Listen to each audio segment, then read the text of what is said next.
شما بیننده برنامه اخباری آزادی هستید. سلام، برنامه رو من مومین احمدی از استودیوی رادیوی آزادی در پراگ تقدیم میکنم. امروز 27 سپتامبر است. نگاهی کوتاه به محتوای برنامه. مهاجران تاجیک در قزاقستان تفتیش میشوند. پلیس قزاق عملیات ضد مهاجران را راه اندازی کرده است. پسری رمضان قادیروف جوانی را که قرآن را آتش زده بود لط و کوب کرده است. نواری حادثه سر و صدای زیاد به بار آورد، ولی کرمل از شرح آن خودداری میکند. نقاش تاجیک فرخ نعمتزاده بار دیگر برای نمایش هنرش به ایتالیا دعوت شده است. دلهای وطنم یا دلی وطنم که ایجادها همش اثرها همش آید به تاجیکستان است. کمیته تفتیشاتی در ولایت مسکو وابسته به حادثه تیرپرانی که در آن ظاهرا مهاجران تاجیک مجروح شدند پرونده جنایی باز کرده است. بنا به اطلاع تفتیشات حادثه روز 25 سپتامبر در شهر کراسنگورسک به عمل آمد. میان گروهی از زادگان تاجیکستان و ازبکستان بحث لفظی سر زده، در پی آن یکی از آنها از ملتق تیر میکشاید و با ماشین از محل حادثه فرار میکند. کاربران رادیو آزادی که شاهد این حادثه شدند میگویند تیرپرانی شامگاهان در نزد یکی از ایستگاه‌های کراسنگورسک صورت گرفته، در نتیجه آن 3 زاده تاجیکستان مجروح گردیدند. کمیته تفتیشاتی نیز در اطلاعیه خود خبر داده است که شام 25 سپتامبر 3 مهاجر زخم برداشته در شعبه احیاگری بیمارستان بستری کرده شدند. سفارت تاجیکستان در پاسخ به نامه رادیو آزادی نوشت که کارمندان سفارت از قضیه مذکور آگاه بوده، در همکاری با مقامات دخلدار کشور اقامت آن را مورد پیگیری قرار دادند. طبق معلومات مقامات حفظ حقوق روسیه، عمل مذکور در زمینه معیشی صادر شده است. حالا رو می‌آوریم به قزاقستان که ظاهراً به مکان دیگری بازداشت و اذیت مهاجران تاجیک تبدیل می‌یابد. مهاجران تاجیک در قزاقستان از یک باره زیاد شدن ریدها شکایت دارند. یکی از مهاجران بر رادیو آزادی گفت 17 سال است که در قزاقستان کار می‌کند، ولی باری اول چنین ریدها را می‌بیند. مقامات قزاقستان گفتند برای پیشگیری از قانون شکنی در میان مهاجران عملیات می‌گذرانند. همکارم مولا رجب یوسفی موضوع را پیگیری کرد. مولا رجب، مشکل از کی شروع شده است و اصلا چی می‌گذرد؟ تشکر مومن و درود بینندگان عزیز. مهاجران تاجیک در قزاقستان میگویند که حدود 2 هفته است که احوال آنها به مثل مهاجران در روسیه شده است. عظمت، یکی از مهاجران، در صحبت به رادیوی آزادی گفت مسئولین بخش مهاجرت همراه با سربازان و مقامات امنیتی به بازار برخال که آمده مهاجرانی را که آنجا سودا می‌کردند با خود بردند. این مهاجر تاجیک که از ترس بدتر نشدن وضعیتش نخواست چهرهش را نشان دهم، گفت خودی او را به بازداشتگاه بیگالین 101 برده قریب 1 روز نگاه داشتند. به گفته این مهاجر تنها بعد آنکه رفیقش آمد او را رها کردند. در عکس و نوارهایی که مهاجران به رادیوی آزادی فرستادند دیده می شود که سربازان گارد ملی قزاقستان هم در رید ضد مهاجران شرکت دارند. مولا رجب، مقامات قزاقستان در این باره چی میگویند یا چی گفتند؟ آنها میگویند این یک عملیات ضد مهاجرت غیر قانونی است که اول سپتامبر آغاز یافته، قریب 3000 قانون شکنی را آشکار و 64 نفر از این کشور رانده شدند. در خبرنامه بخش مهاجرت قزاقستان از 14 شهروند تاجیکستان مثال آورده شده است که در ساختمان غیر قانونی کار میکردند و هم حجت نداشتند. در 2 هفته اخیر احتمال شماره مهاجرانی که در قزاقستان بازداشت و یا اخراج شده باشند بیشتر شده است. گفتید نگران کننده، یعنی به کدام معنا؟ در همه کشورها در چند وقت چنین ریدها برگزار می شود. اگر مهاجرت قانونی است نباید نگران کننده باشد، نه؟ بله، مهاجران تاجیک در روسیه به چنین ریدها تا اندازه عادت کردند، اما مهاجران تاجیک در قزاقستان میگویند در گذشته در این کشور چنین ریدها زیاد و اینگونه وسیع مقیاس نبودند. هنوز از قزاقستان چنین خبری نرسیده است، ولی در تقلید به روسیه عادتا چنین عملیات به زورآوری، فساد و رشوه‌گیری میکشاند و درستی حجت‌ها هم مانع شدن نمیتوانند. این را هم باید گفت که مهاجران تاجیک در قزاقستان زیاد هم نیستند، در اطراف 10,500 نفر تخمین زده می شوند. تشکر مولا رجب. بینندگان عزیز، تفصیلات این خبر را می توانید در سامانه رادیو آزادی با نشانی آزادی ARG مطالعه کنید.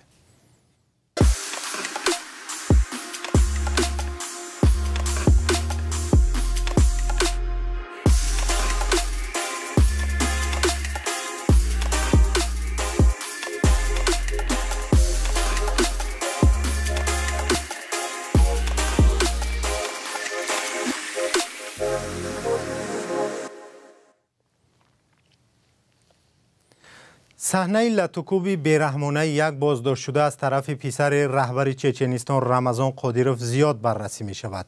در حالی که بعضی نمایندگان حکومت روسیه لطوکوبی یک بازداشت شده را غیر قانونی می نامند، ظاهرا این عملی آدم قادیروف پسر رمضان قادیروف به مجازات مانده است. خود قادیروف پسرش را برای جزا دادن نفر گمانبر در آتش زدن قرآن ستایش کرده است. همکارم خیرامان بقازاده گزارش می دهد. سخنگوی پرزیدنت روسیه دمیتری پیسکوف روز سه‌شنبه گفت لطوکوبی یک جوان بازداشت شده را از طرف پسر رهبر چچنیستان رمضان قادیروف شرح نمی‌دهد. حادثه پسر قادیروف را شرح نمی‌دهم. قادیروف روز دوشنبه گفت با پسرش آدم افتخار دارد که یک نورس گمانبر با آتش زدن قرآن را زده است. نوار ویدیویی 5 ثانیه‌ای را خود قادیروف در تلگرام کانالش نشر کرد. قادیروف یک همپیمان بیرحم پرزیدنت روسیه ولادیمیر پوتین گفت این ویدیو را برای تصدیق درستی خبری ماه اوگوست نشر میکند. قادیروف گفت پسرش نیکیتا ژوراویل را لطوکوب کرد و این بسیار کاری درست بود. با گفتش با کاری پسرش آدم افتخار میکند چون پسرش چی بودن شرف، شایستگی و دفاع از دین را خوب میفهمد.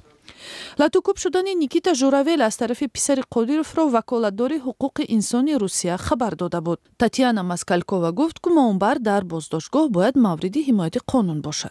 رمضان قادیروف 46 ساله که بعد کشته شدن پدرش در سال 2007 رهبری چچنیستان را به عهده گرفت، با اجازه بی‌محدودیت پوتین در این جمهوری اکثر مسلمان نشین قانون‌های خود را جاری کرده است. این جمهوری که بعد پاشخوری SSSR شاهد 2 جنگ جدایی طلبانه شده است، در پنجه آهنی قادیروف پایمال کننده اشدی حقوق انسان می باشد. موسا لومایف یک فعال چچن گفت پسر قادیروف عیناً همان کاری را می کند که همیشه در رفتار پدرش دیده است. با گفته او قادیروف دست به شکنجه و کشتار زده است و فرزندان او هم همین را دیده بزرگ شدند. قادیروف وقتهای آخر 3 پسر نابالغش را تبلیغ و سال گذشته ادعا کرد که آنها را به جنگ روسیه علیه اوکراین سفر برنمود، ولی معلوم نیست تا کجا آنها در درگیری ها اشتراک کردند. وقتهای آخر درباره گویا بد شدن سلامتی قادیروف و حتی در حالت بیهوشی در بیمارخانه مسکو بودنش هم بیشتر شد. خودی او اخیراً در تلگرام کانالش ادعا کرد که به عیادت امکی بیمارش رفته بود.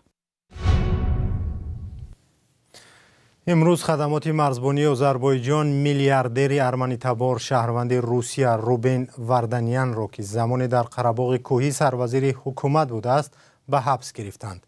همکارم شهلای گلخوجه گزارش می‌دهد که 10,000 ارمنی از ترس از قره‌باغ کوهی فرار کردند. کودک نوزاد در میان ارمنی‌های فراری از قره‌باغ کوهی، راهی که از آن منطقه بیرون میبرد بسته است. حکومت ارمنستان خبر داد که تا نیمه روز 27 سپتامبر نزدیک 50,000 ساکن قره‌باغ کوهی به ارمنستان کوچ بستند. این زن با فرزندان از جمله با طفل 2 هفته‌اش فرار کرده است. این پسر و نامش اوتیس است. وی تولد شد و جنگ آغاز گردید. ما از خانه هایمان برآمده به اینجا آمدیم. ما چند روز در تختخانه، بعد در پناهگاه ماندیم. من 7 فرزند دارم. همه این کودکان از آن منند. آنها 3 جنگ را دیدند. در سال 2016، سال 2020 و حاضره را. هر یکی آنها بیرحمی این جنگ ها را از سر گذرانیدند. فرزندی من تولد شد، اما ما نتوانستیم برای او آینده بسازیم. ما به بازگشت امید نداریم. با آذربایجانی ها پهلو به پهلو زیستن ناممکن است. صلح با آنها دروغ است. آذربایجان بعد 19 سپتامبر در نتیجه یک عملیات نظامی نظارت قره‌باغ کوهی را به دست آورد. نیروهای ارمن بعد ایستادگی طولانی تسلیم شدند. حیات آینده تقریبا 120,000 ارمنی قره‌باغ کوهی ناروشن باقی میماند. بیشتری آنهایی که قره‌باغ را ترک میکنند در شهر گوریس هممرز با آذربایجان جایگیر شدند. در آنجا مرکز قبول گریزه ها است. در شهر همسایه کورنیزار آمدن مردم بیجو شده ادامه دارد. خیلی مهم است که ناظران مستقل و سازمان‌های بشردوستانه که مردم قره‌باغ کوهی به آنها شدیداً احتیاج دارند به این منطقه دسترسی پیدا کنند. روز 25 سپتامبر در ترکیش انبار سوزشواری در نزدیکی استپانکرت شهر اساسی ولایت 20 نفر کشته و صدها تن زخمی شدند. در این شهر که آذربایجانی‌ها آن را خونکندی مینامند 300 نفر را در شفاخانه بستری کردند. آذربایجان کمک خود را برای معالجه آسیب دیده‌ها پیشنهاد نموده است. از 7 تا 21 اکتبر امسال در شهر فلورانسیا ایتالیا نمایشگاه نقاشی‌های رسامی تاجیک فرخ نعمتزاده برگزار می شود. این رسامی تاجیک در یک صحبت اختصاصی با همکاران ما سروناز روح الله و نگاره فضل الدین از آمادگیش به سفر و نمونه کارهایی که به ایتالیا میبرد اظهار نظر کرد. با پیشنهاد آنها، پیشنهاد گالری توبیان آرت گالری نامش، با پیشنهاد آنها خواستند که ایجاد یک رسامی تاجیک، یک رسام پیشنهاد شده باشد که مردم خود فلورانسیا یک مرکز صنعت از تمام دنیا، مرکز صنعت تاریخی فلورانسیا، لیوناردو، میکلانجلو، رافائل، جوتو همش در همونجا تحصیل کرده، کار کرده در فلورانسیا. یک خوشبختانه که ما دعوت کردن در خود مرکز صنعت‌های دنیا. چرا به فکرتون مخصوص شما یک نقاشی تاجیک به این نمایشگاه دعوت شده است؟ به فکر من که من بار اول نیستم در ایتالیا. چند دیوارهای بزرگ هم بنیاد پیناکیو من آرایش داده بودم و آنها تصورات دارند از ایجاد من و نه تنها از ایجاد من، تمام دنیا آنها دیده میستند کی کدام کار چی و باید خلاصه بودن که بسیار خوب میشد اگر رسام تاجیک در فلورانسیا که میدانستن میشناختن اثرهای مرا برای من دعوت شدن. این یکمین سفرم نه به ایتالیا. در ایتالیا من قریب 5 سال هر سال 2 ماهی ایجاد میکردم. دیوارهای بسیار اونجا رفت کشته بودم، همش با دعوت رسمی شرکت ها و فوند های ایتالیا بود. بعد چند سال اونا خواستند که یک نمایش خصوصی من در اونجا برگزار گردد که نام نمایش از دلهای وطنم یا دلی وطنم که ایجادها همش اثرها همش آید به تاجیکستان است. کدام نقاشی‌ها در کدام موضوعها میبرید پیشکش میکنید؟ موضوع همش آید به تاجیکستان.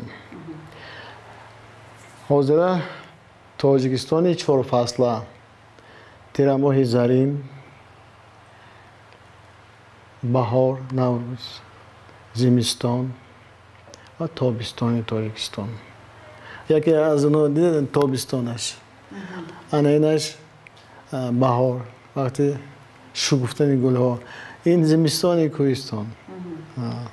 این کلانش تیر ماه زرین تاجیکستان. دید که مردمش زنهای و طبیعتی تاجیکستان. ایجاد من همش موضوعش تاجیکستان من همش. در بسیار کشورها نمایش داشته بودم، در سینگاپور، اندونزیا، کویت، قطر، کیپر، ترکیه، چند باری در ایران، در هلند، در فرانسه، همش موضوع تاجیکستان. در خود امریکا 4 مراتب نمایش داشته بودم. با پایان برنامه اخباری آزادی رسیدیم. خبرهای رادیو آزادی رو پیگیری کنید. خداحافظ.